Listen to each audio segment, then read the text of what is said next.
Howdy folks, TJ here.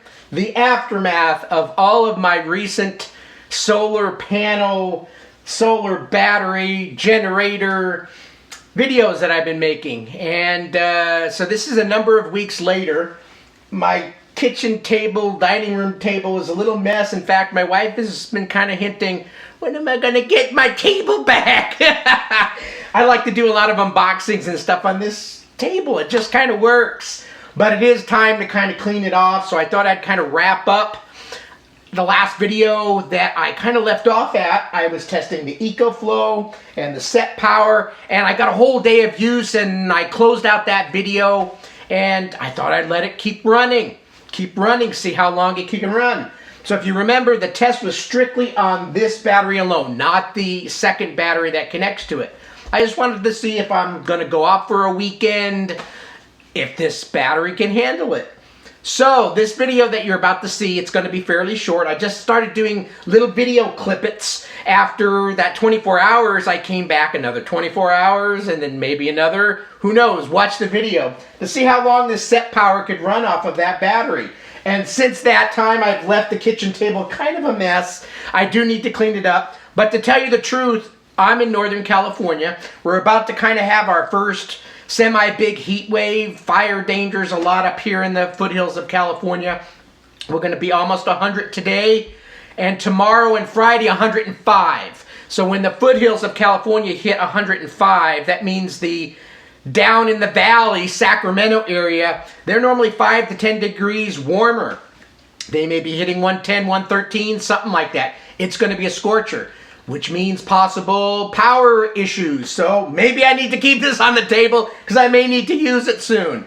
But then again, maybe I'll take it off the table and kind of find a nook and cranny I can store this stuff, because this does take up some space. I need to find maybe a little part of my house that's the solar generator backup battery sections for when the power goes out, we can easily go grab it. I'm just running out of space. So anyway, fun video to see. Stay tuned. You're going to see how long this worked, and then we'll come back and wrap things up and say, hey, this did pretty good, or it didn't do as good as expected. We'll soon see. So hold tight and watch the rest of the short video. Okay, it's been 48 hours from when I first set this up, so 2 complete days. Right now my Setpower is nice and quiet at 39 degrees. And we're going to check and see if we're around that 40% left that I estimated in my last video. I'll have to make a new introduction video for all this, because I'm now coming in on this video right after doing the Setpower first test. And close that video out, and then I thought, hey, I'll run it for another day or two and see what happens. So I'll create a new introduction and discuss what basically I'm coming up with. But let's go ahead and click this button and see what it is. 40%!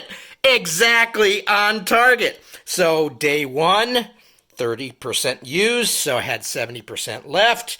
Day 2 is now done, and I've got 40% left. So like I said, maybe I've got a whole nother day in this. I was thinking for surely 2.5 days, maybe 3. Again, I'm not completely sure how good this battery will handle going down to completely zero, but actually now that I think about it, on my first test of the Ecoflow, I did run my refrigerator until it just stopped, pretty much.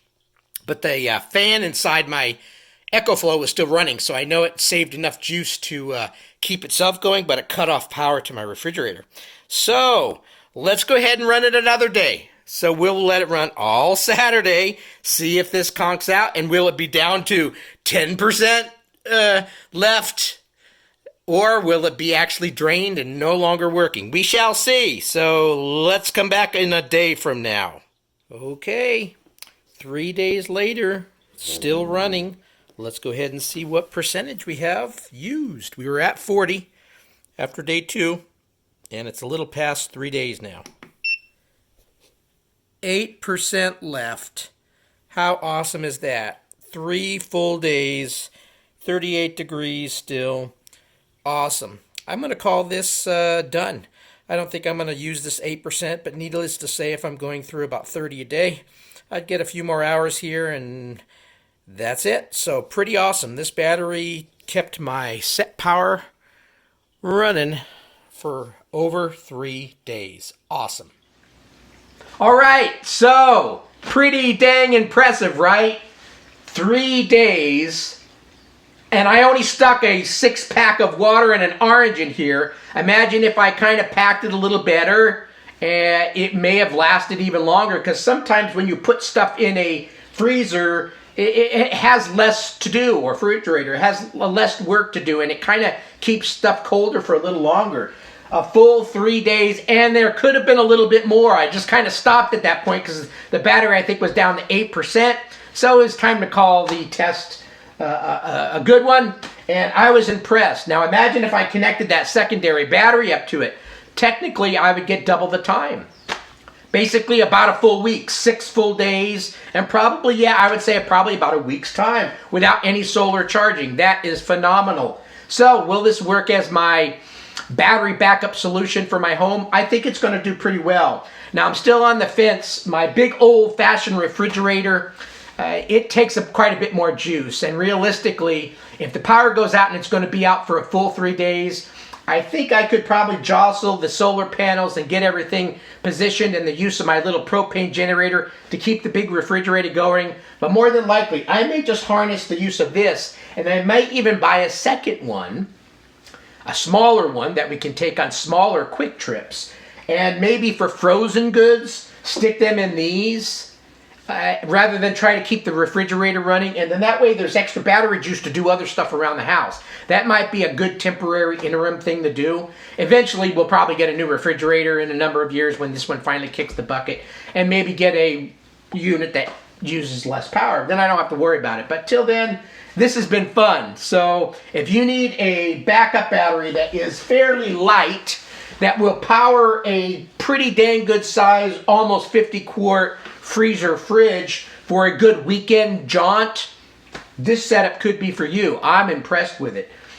It's also going to be great to have as a backup battery unit for home. If you're a van lifer, I know a lot of van lifers have kind of integrated battery systems at their place, but maybe you're just starting in van life and don't want to invest tons of money on connecting panel to the van and have space in the van for all this cabling and all that. Something like this might be very portable and easy to kind of use. Bring it with you on trips, and then maybe as you build out, you'll have figured out a space where you can put your built-in battery system. But this is really cool. This worked great. So hopefully you enjoyed this video. Come back for more. Over the summer, I'm sure we're going to have a power outage. It could be this weekend for all I know. 105 tomorrow.